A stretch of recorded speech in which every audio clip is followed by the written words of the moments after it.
The United States may finally be taking AI in education seriously. Adobe is teaming up with an unlikely group on its AI platform, its competitors.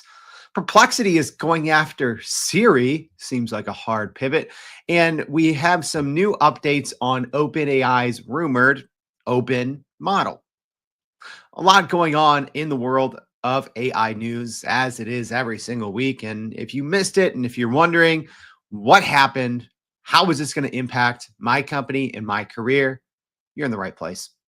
What's going on, y'all? My name is Jordan Wilson, and I'm the host of Everyday AI.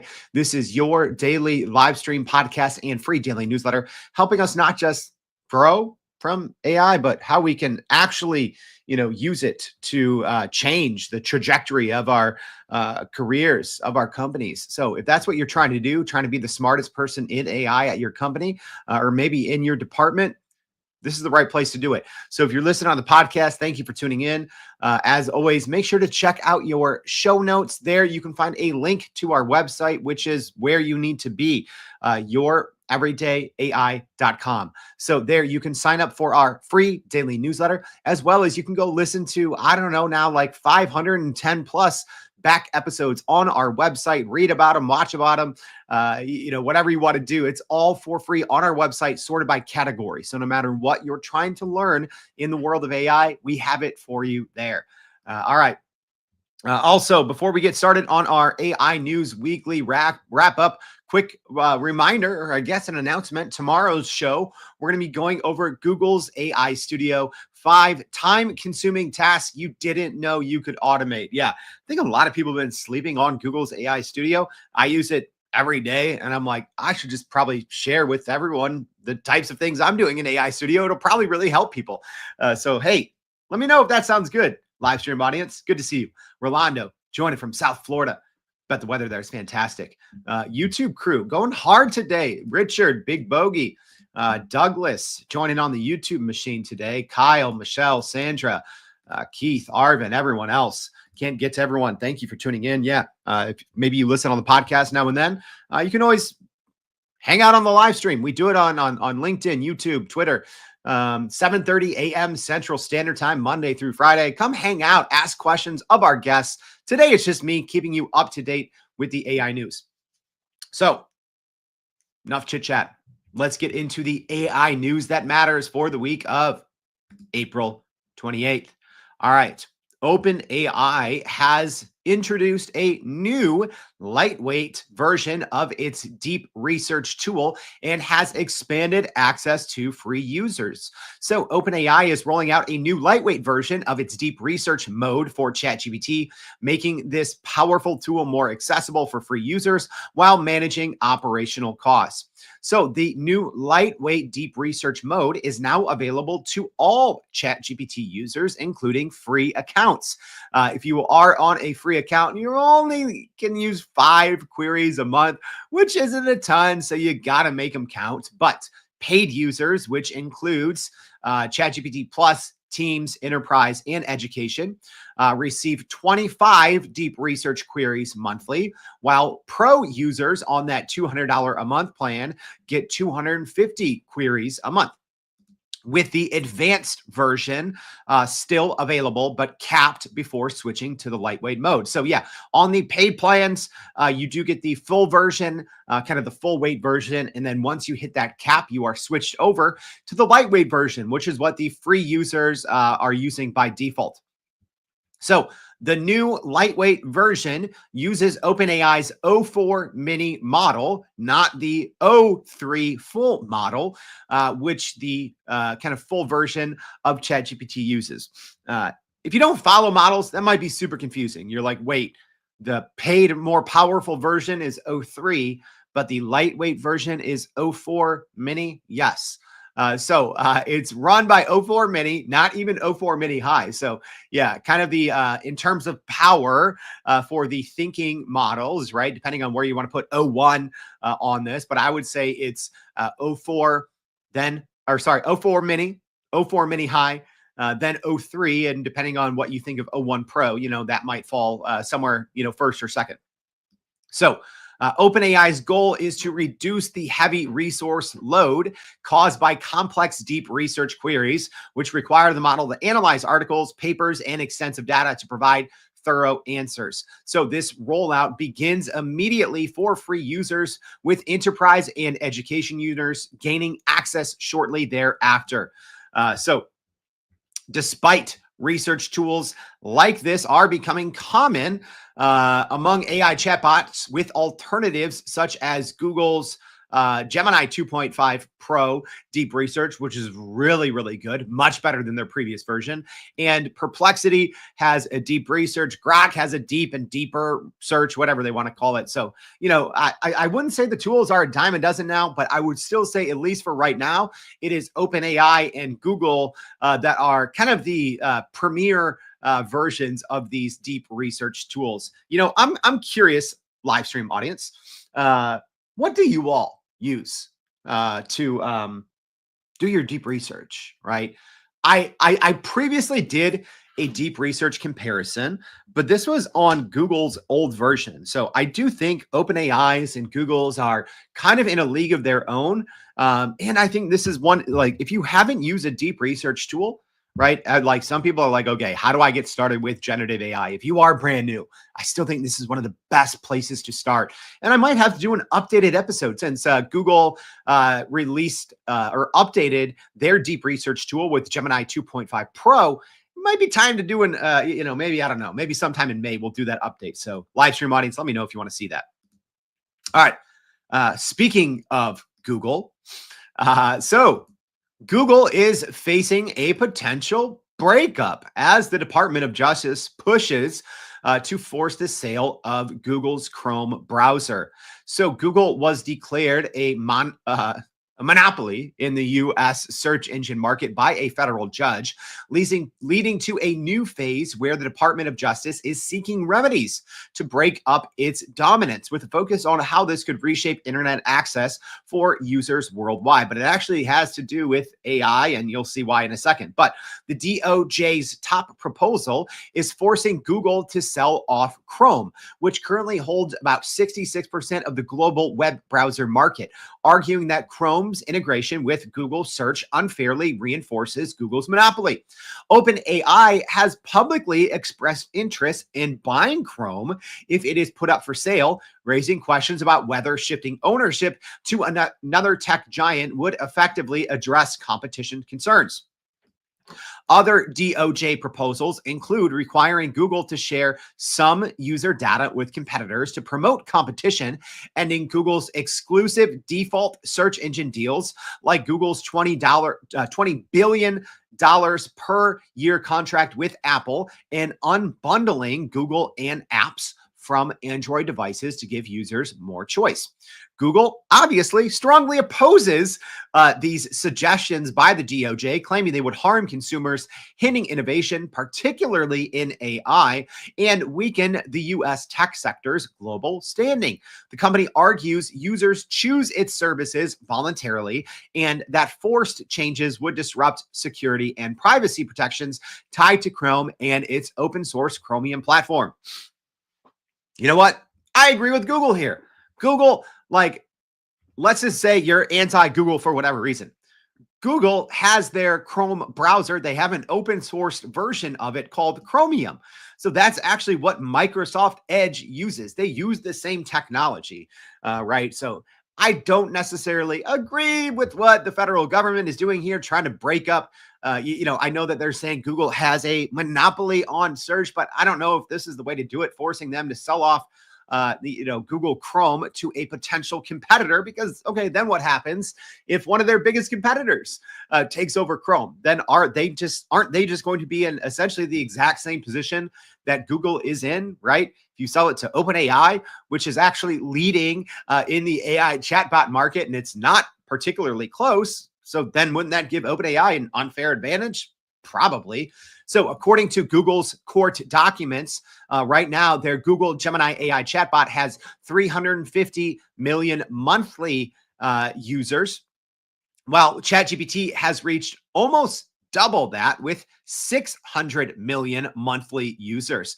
Although CEO Sam Altman hinted ChatGPT's weekly users might be as high as 1 billion. That's crazy. So it should be interesting to see what happens here with this Google case in front of the Department of Justice.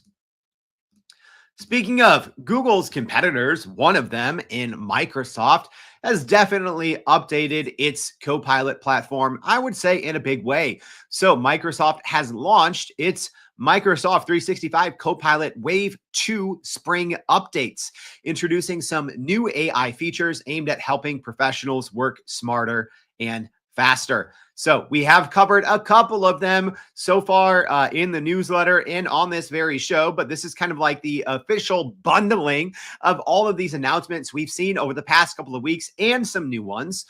So you have the research and analyst AI agents that are now available through a new agent store. So yeah, Microsoft has a new agent store, which enables advanced research and data analysis with OpenAI models and partner integrations like Jira and Miro. The skill discovery agent helps managers build skill-based teams and assist employees in finding colleagues with needed expertise, improving collaboration, which about time, right?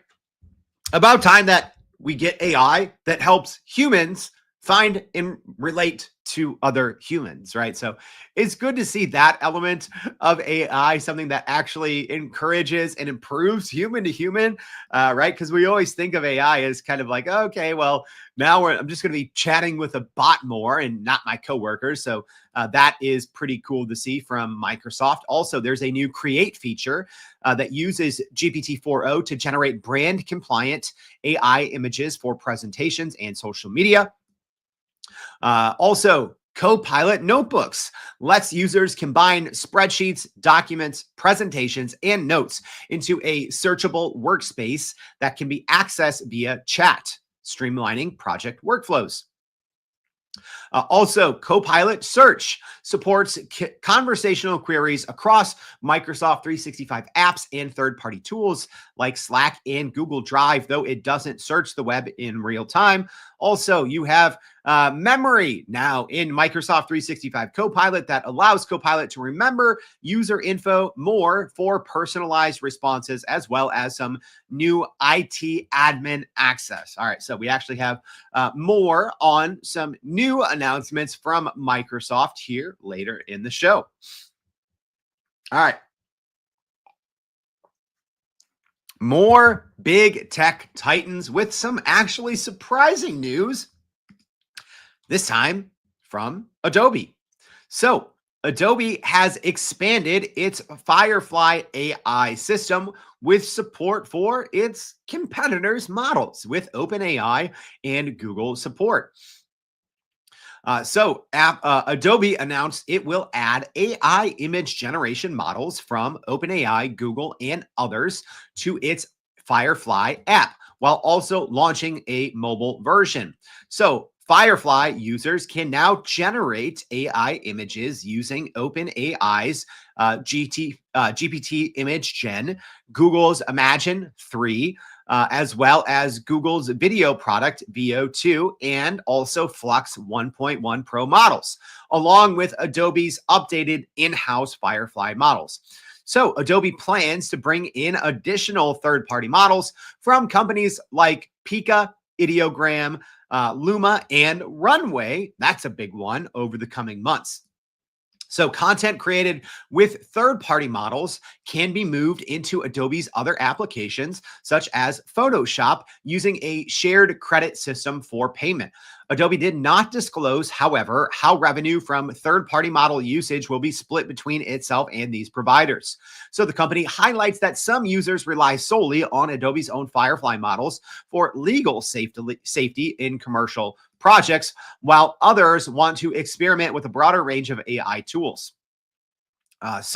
Adobe's stock jumped up pretty sharply, 2%, shortly after this announcement, indicating there's some strong market interest in Adobe expanding its AI platform access. So yeah, this one wasn't necessarily expecting this. We heard that Adobe would be adding some of these, video models such as Runway, Pika Labs, etc., which I kind of understood. I did not expect them to integrate with Google and OpenAI. So good on them, because I actually said this on the show a couple of weeks ago. I said between everything that you can now do inside Google AI Studio, which we're going to be talking about tomorrow, that's one of those 5 things that you didn't know Google AI Studio could do, is how it's essentially like a built-in Photoshop, and it's absolutely crazy. So between Google's kind of AI image generation capabilities and OpenAI's and even Canva's, which we're going to cover soon in the coming weeks, I'm like, I don't want to be Adobe, right? I don't want to be, but pretty interesting move here. Kind of Adobe acknowledging the power and popularity of some of their competitors' models. So instead of trying to go, kind of blow for blow here, what they're doing is saying, okay, come on in and use these models inside of our platform. So the monetization piece will be interesting, right? How is Adobe going to monetize off of people using the Google and OpenAI models? I'm sure we'll see reporting on that in the coming weeks. All right, y'all. We have our newest case of AI gone bad. All right. And this one, the reason I'm including it in the AI news, number one, it's a cautionary tale for everyone else, but I do think this is going to become the new kind of story of, when you're not using AI responsibly, right? Because we kind of had that early one from 2023 that a lawyer submitted some chat GPT hallucinations essentially in a courtroom and got sanctioned thereafter. And now the same thing has happened, but probably in a much more visible case. So Mike Lindell, the CEO of My Pillow, is now facing some legal problems amid some AI-generated court filings. So Mike Lindell, the prominent and kind of infamous CEO of My Pillow, is embroiled in legal trouble after his attorneys submitted a court brief containing nearly 30 fabricated legal citations generated by AI, prompting a federal judge to consider disciplinary action against the lawyers. So Lindell's attorney admitted to drafting the brief manually, but then using AI to finalize it, resulting in false legal references that could undermine the integrity of the case and the legal profession.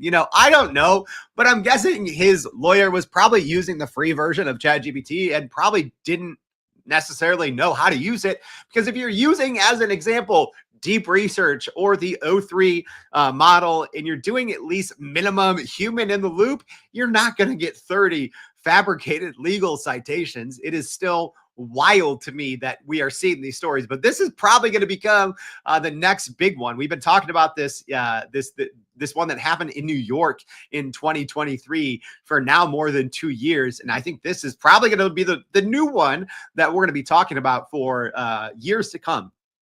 So, U.S. District Judge Nina Wang has given Lindell's lawyers until May 5th to explain why they should not face sanctions or lose their licenses, highlighting the risk of relying on AI with proper verification in legal work.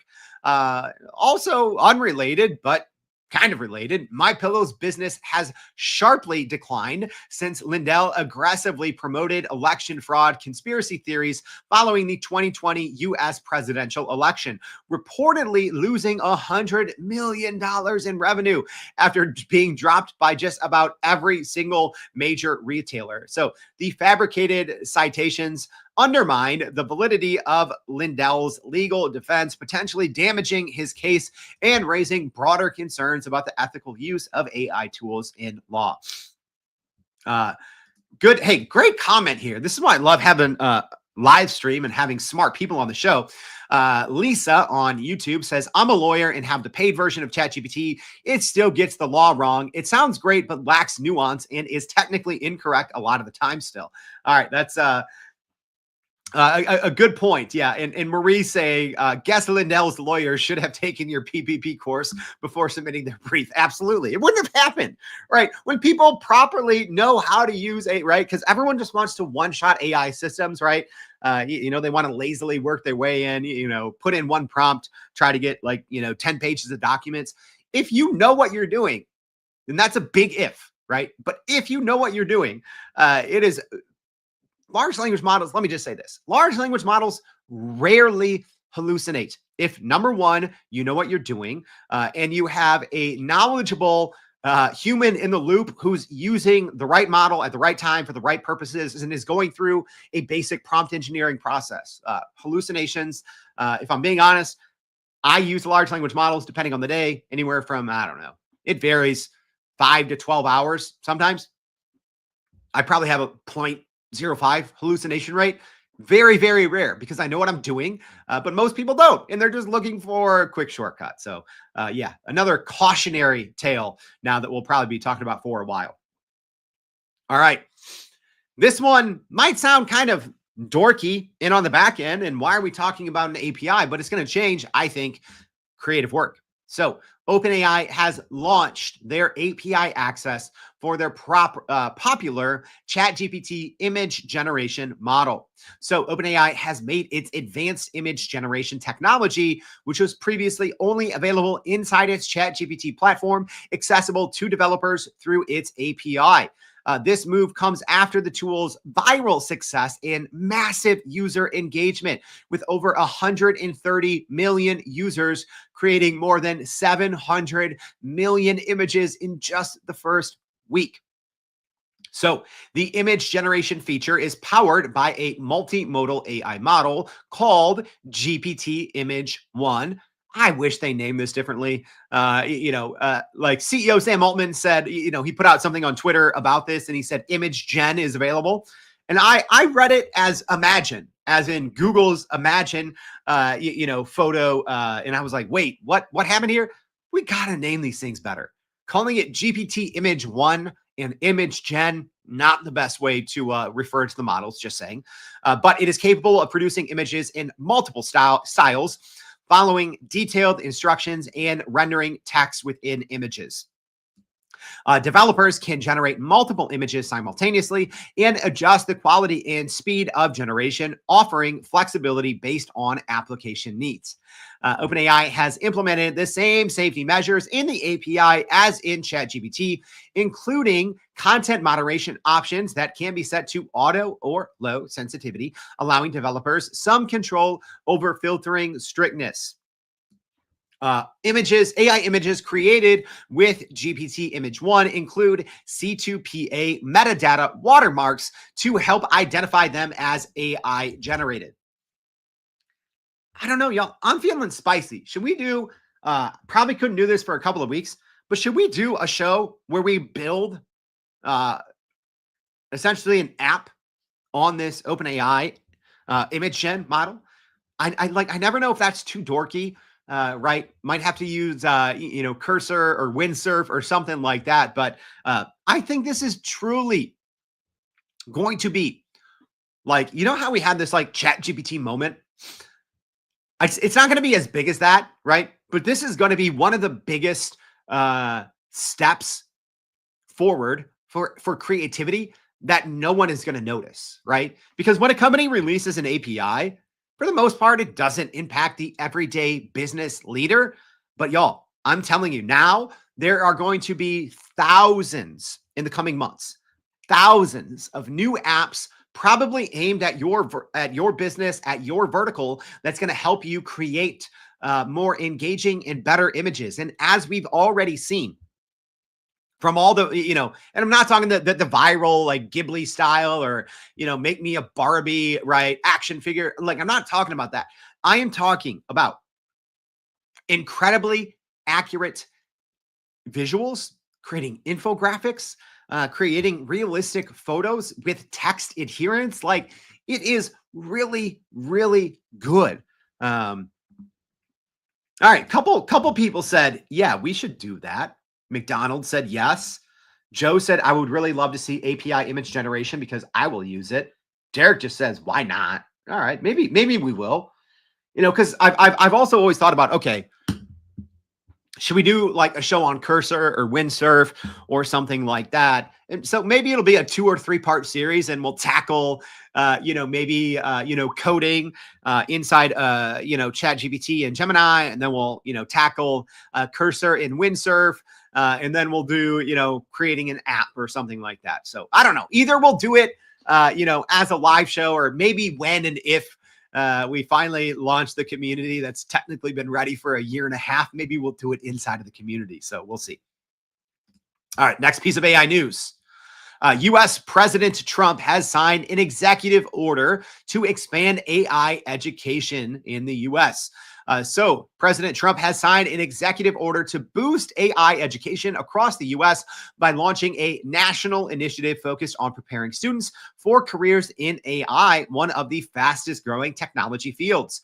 So the order establishes the White House Task Force on AI Education, chaired by the Director of the Office of Science and Technology Policy, and including senior officials from energy, agriculture, education, labor, and a special advisor on AI and cryptocurrency. So the initiative aims to provide early AI training in schools to help students develop the skills and confidence needed for the AI-assisted workforce. Despite these goals, though, the administration has not yet clarified how it will implement the plan, especially following significant cuts to the Department of Education budget earlier this year, right? Yeah, so it's like, oh, yeah, we're going to do all these things through the U.S. Department of Education, but it's like, wait, their budget is like essentially zero. And infamously, the head of the U.S. Department of Education repeatedly called AI, artificial intelligence, in a hearing A1, like the steak sauce, over and over. So I don't know, like on one side, I'm like, this is great, right? Yes, we absolutely, need AI literacy in schools. But at the other hand, I'm like, okay, it sounds like a plan right now. And they're like, oh, the U.S. Department of Education is going to carry this out. But their budget has been absolutely thrashed. And I don't know, at least me personally, after listening to that hearing where the head of the U.S. Department of Education continually called AI A1, like the steak sauce, I don't know. I'm not super confident, although I am hopeful because we need this. So the task force will lead a presidential AI challenge designed to showcase achievements by students and educators, encouraging widespread AI adoption and promote collaboration across government, academia, philanthropy, philanthropy, I can't speak today, and industry to solve national challenges using AI. The executive order also directs the Secretary of Education to prioritize AI in teacher training grants and instructs the National Science Foundation to focus research efforts on AI education. So let me just say this. Finally, this is a much needed first step to officially push AI education in the school system. If I'm being honest, this should have been done at least 1 or 2 years ago. So you have to tip your hats to the Trump administration for pushing this initiative forward. If it actually gets carried out, we'll see. Because I mean, like we've been talking about on this show, the U.S. government has been straight up slashed in terms of just the amount of humans working there, the amount of resources, right? We've seen all these reports that Elon Musk's Doge department is, essentially trying to replace workers with AI, using AI apparently to spy on people to see if they're talking badly about the administration. So I'm hopeful that this will work because the U.S. education system, let me say this right now, is in huge trouble. It is in huge trouble because we've essentially been ignoring artificial intelligence for years, pretending it doesn't exist, banning it in classrooms across the U.S. when we should have been doing exactly this all along. A national effort to push AI literacy K through 12. Love it. I hope it happens. And we'll obviously be talking about this as we keep going. Yeah. A lot of people saying, yeah, like Derek says, absolutely need it. Joe said the biggest issue with world leaders mandating education is lack of ethical governance. Yeah, you can say that just about any government worldwide, but especially here in the UI. So Kyle says, I have been doing this kind of work for almost a year and a half in Mississippi, and I'm working on a partnership with an an AI education company to expand that. Love to see it. James here joining us from the Twitter machine says AI moves too fast for school classrooms. Kids should have free access to online school. Yeah, that's a great point, right? Yeah, how are you going to develop curriculum? Anything, right? And this isn't a political statement. This is going back to for forever. The government's slow. AI is fast. So educating, right, pushing AI education into classrooms is extremely difficult, right? I know, I don't even know if I've talked about this. Maybe I have. I started as an instructor, as an instructor at DePaul teaching generative AI. I update my syllabus multiple times a week, right? Because I want, it's mid-career professionals taking this. It's not undergrad, so it's people, in the middle of their career. But I want them to have the most up-to-date information. Like literally a couple of minutes before I start my course, I go through and update it because there's things, even if I finish, kind of my presentation or my course material, the afternoon before, there's already things that have changed, right? So as an example, our students are going to be using deep research tools. And hey, last week I'm like, hey, right now you don't have access to this if you're on the free chat GPT plan. And well, now that's already changed. So it will be interesting to see how they update the curriculum, but getting something is much better than nothing. All right. Like I talked about earlier, more Microsoft news. So Microsoft has finally, for real this time, launched their recall feature, at least for those with Copilot Plus PCs. So Microsoft is now rolling out its controversial recall, a feature that essentially screenshots almost everything users do on Copilot Plus PCs after nearly a year of delays and security improvements. This launch comes alongside some other AI upgrades to Windows search and a new click to do function.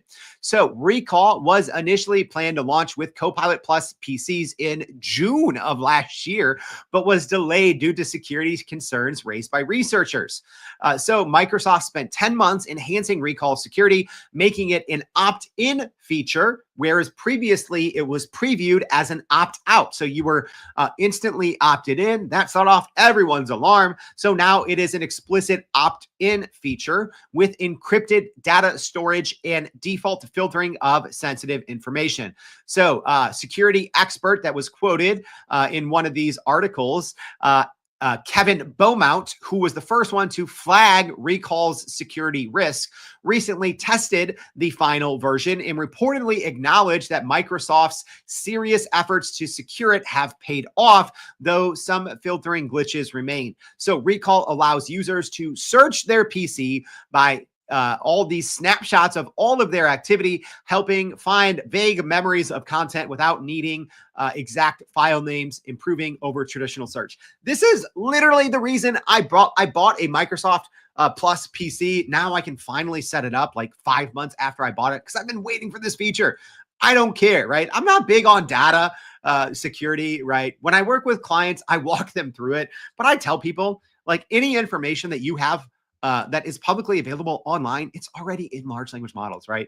It's funny sometimes. I've consulted, companies that are publicly traded, and they're like, oh, I don't want to put this information online. I'm like, yo, it's on your 10K. It's already in these large language models, right? It's on offline models, right? So a lot of times companies don't understand everything they put on the internet is already in large language models. Yes, there's obviously hordes of confidential, sensitive information. You may not want to, have recall screenshotting, but that is why it is opt-in now. And it has some new additional features to not collect some of that more sensitive information. The feature does as well require a 4-digit PIN via Windows Hello for access, despite Microsoft's claim that biometric sign-in would be mandatory. So that could still be coming. Also, alongside Recall, Windows Search now supports natural language queries on Copilot Plus PCs. That's amazing. Apple's search is absolutely hot, flaming garbage, right? I hate Apple search. I can't find anything on my computer. Like it's like you literally have to have the exact same file name for it to ever come up. So I love now that you can just search with natural language, right? So you could say, and I did when I was at Microsoft's conference back in November, I saw some live demos of this and I talked to the team that was building it. So as an example, let's say you have a huge PDF and there's a picture of a tree on the inside. And you're like, oh, what is that PDF? I don't remember what it was called. I don't even remember the title of it, but I remember there's this big picture of a tree on the inside. You can literally type in tree and it's going to pop up. That is what kind of semantic search is. Extremely powerful for productivity, right?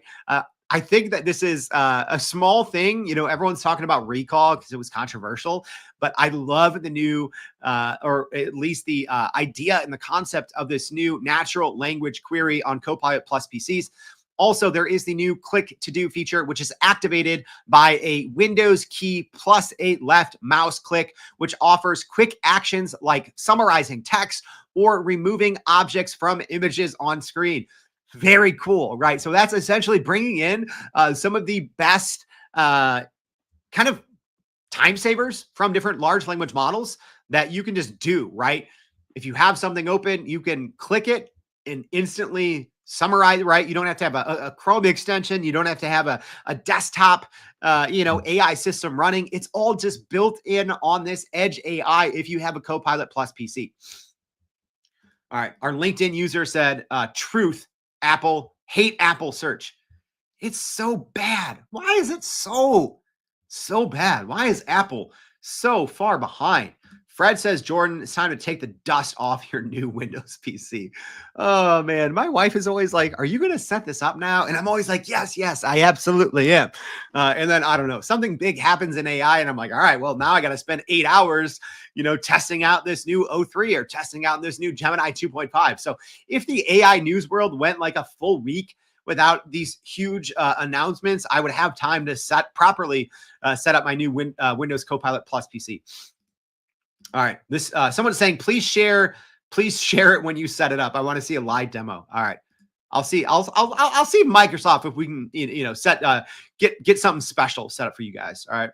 All right. Our next piece of AI news. What's so strange is I called this months before it happened. So Perplexity AI has launched a voice assistant on iOS, and they are straight up going after Siri. Speaking of Apple doing a bad job on AI, Perplexity, hard pivot coming for them. So Perplexity has launched a new update to their iOS that features a new voice assistant available now on iOS, and it offers features that even currently Siri struggles with, such as creating calendar events, reminders, playing music, and holding natural conversations. So unlike Siri, which has delayed its kind of quote unquote smarter Siri until potentially the end of next year or even into 2027, Perplexity's voice assistant integrates directly with Apple's default apps like calendars, reminders, mail, and contacts, allowing it to perform tasks like drafting emails and adding calendar events more reliably. So Perplexity's assistants can maintain context in conversations without needing frequent follow-up questions, unlike Siri, providing concise responses and prompting users for further inquiries. The voice mode in Perplexity runs in the background, allowing users to switch apps without interrupting the conversation, and offers customizable settings such as muting the microphone, disabling transcripts, and changing the assistant's voice.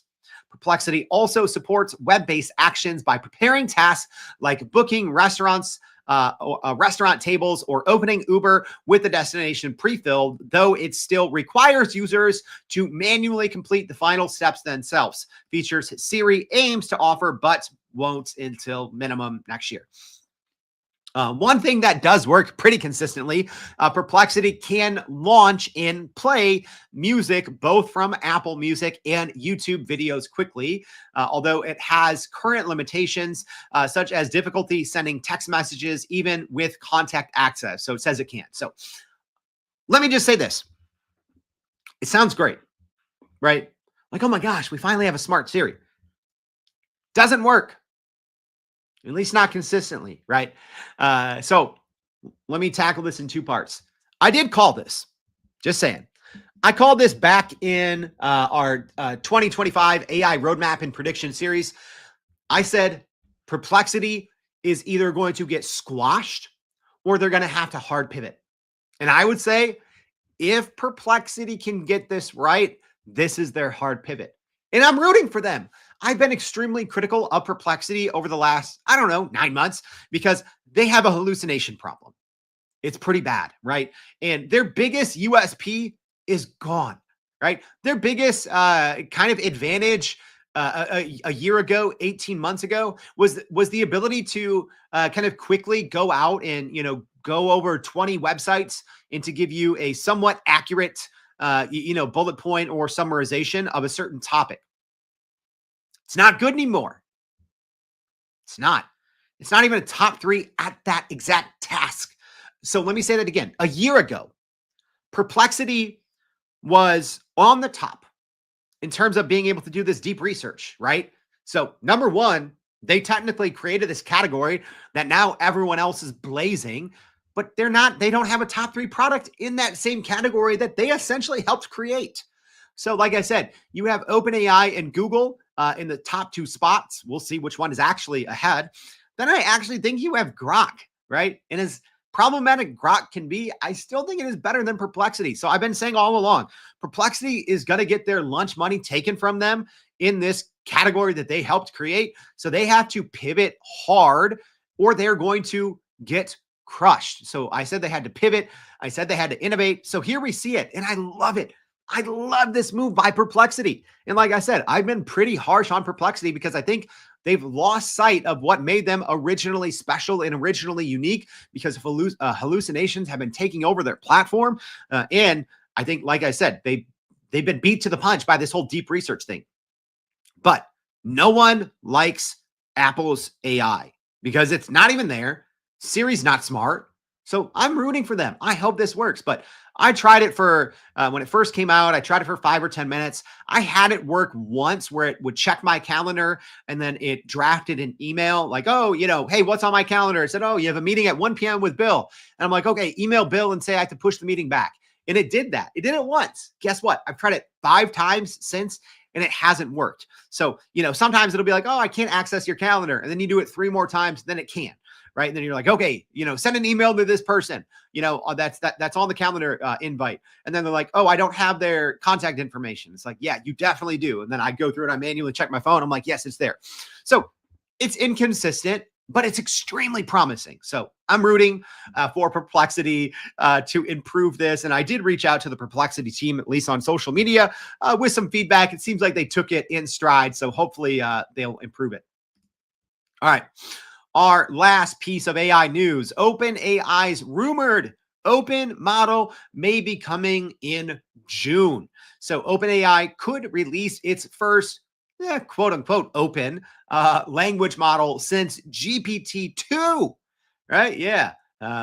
Targeting an early summer launch. So according to reports from TechCrunch, OpenAI is developing a new open reasoning language model. That's another big piece that we hadn't had confirmed yet. So it will be a reasoner model and it could come in early summer, aiming to compete with other open models such as Meta's Llama and DeepSeek by topping benchmark tests. So the model, however, will be text in and text out, so not multimodal by default, and designed to run on high-end consumer hardware with an option for developers to toggle its reasoning ability on or off, similar to recent models from Anthropic. OpenAI plans to use a highly permissive license with minimal restrictions on usage and commercialization, avoiding criticisms faced by models like Meta's Llama and Google's Gemma and DeepSeek. Yeah, so DeepSeek and Llama are not true open source. People don't understand that. And it doesn't look like this model from OpenAI will be either, but it could be open weights. So a big difference. So Meta's Llama models, which are probably the most popular open-esque models, have already reportedly amassed over 1 billion downloads. right? And I read about this. I read about the official report. And then I also saw some discussion on Twitter that said, okay, this has to be an error, because other people were sharing, hey, I have a model, that I forked and it says it has way more downloads than it actually does. But if you do look at Meta's, public stats, it does say more than 1 billion downloads.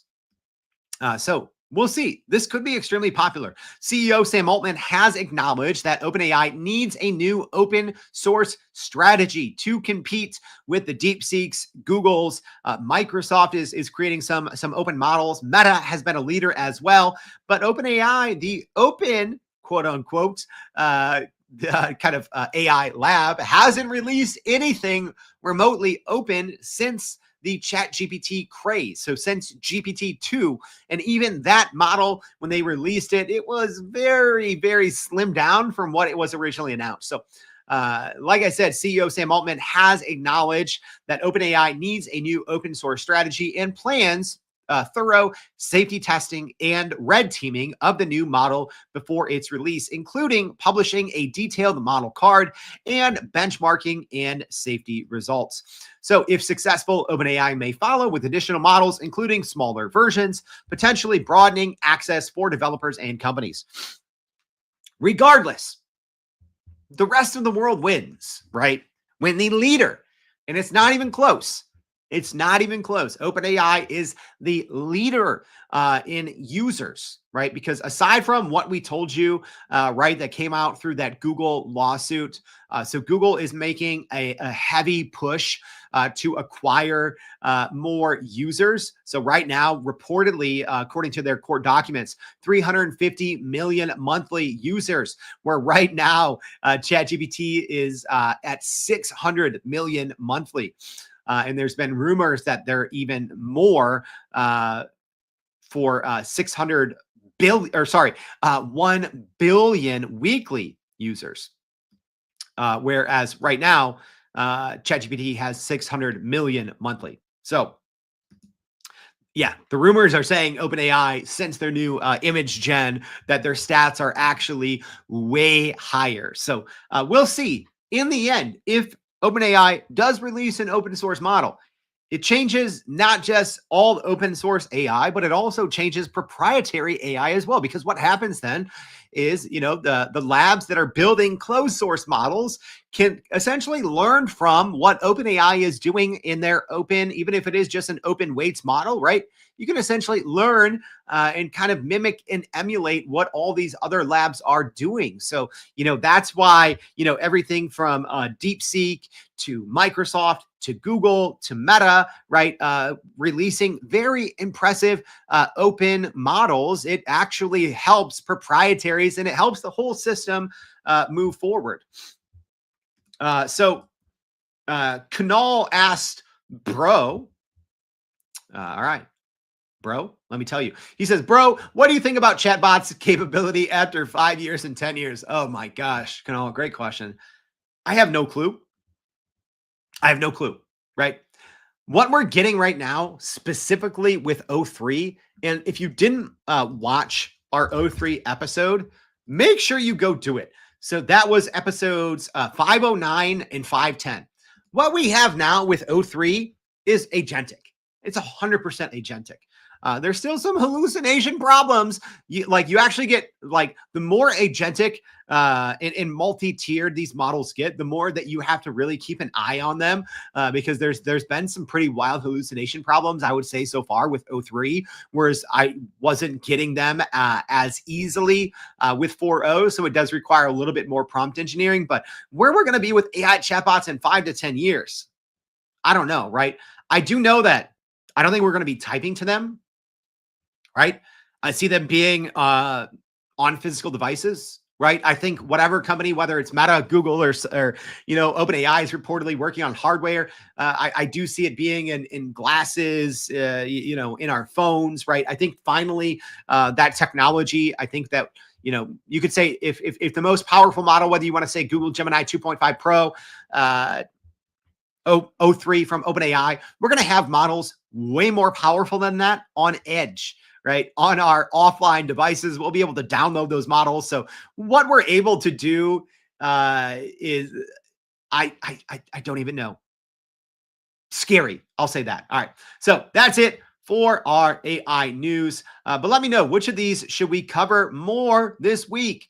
So like I said, we do have our show tomorrow. So make sure you tune in for Google's AI Studio, 5 time-consuming tasks you didn't know you could automate.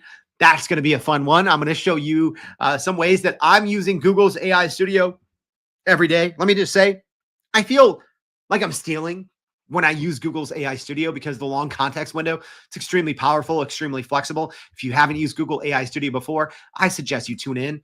All right, but let's very quickly recap the AI news that matters for April 28th. So OpenAI introduced a lightweight deep research model, including access for free users and upping limits for paid users.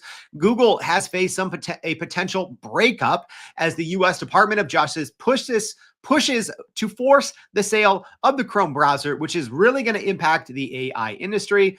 Microsoft has enhanced their Microsoft 365 Copilot with powerful AI features in their Wave 2 spring release.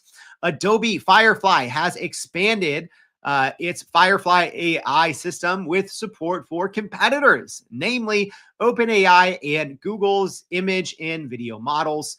The MyPillow CEO is facing some legal trouble after his lawyer reportedly submitted more than 30 fabricated legal citations to a judge. Ouch. OpenAI has launched API access for its popular ChatGPT image generation model, which I think is going to completely change the future of creative work. U.S. President Trump has signed an executive order to expand AI education with a new national initiative and task force. Really hope that changes the education scene here in the U.S. Microsoft has launched their recall feature finally, after almost a year of delay for Copilot Plus PCs after an extensive security overhaul. Perplexity with a hard pivot going after Siri with its new AI voice assistant on iOS, on Apple devices in the App Store. And then last but not least, some new updates on OpenAI, set to release its first open language model since GPT-2, targeting an early summer launch, according to reports. All right. I hope this was helpful, y'all. If it was, please join us tomorrow for that Google AI Studio show. I think it'll be a good one. But also, if you're listening on the podcast, appreciate your support. Please subscribe to the show. Leave us a rating if you could. Takes like 30 seconds to leave us a rating. Leave us a review. I'd appreciate that. If you're listening here on LinkedIn, Twitter, wherever, repost this. Click that repost button.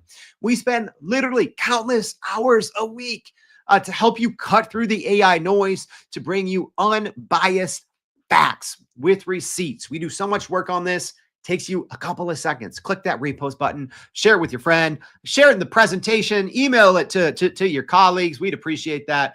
I'd also appreciate you going to youreverydayai.com, signing up for the free daily newsletter. We're going to be recapping today's show in the newsletter. Thanks for tuning in. We'll see you back tomorrow and every dang day for more everyday AI.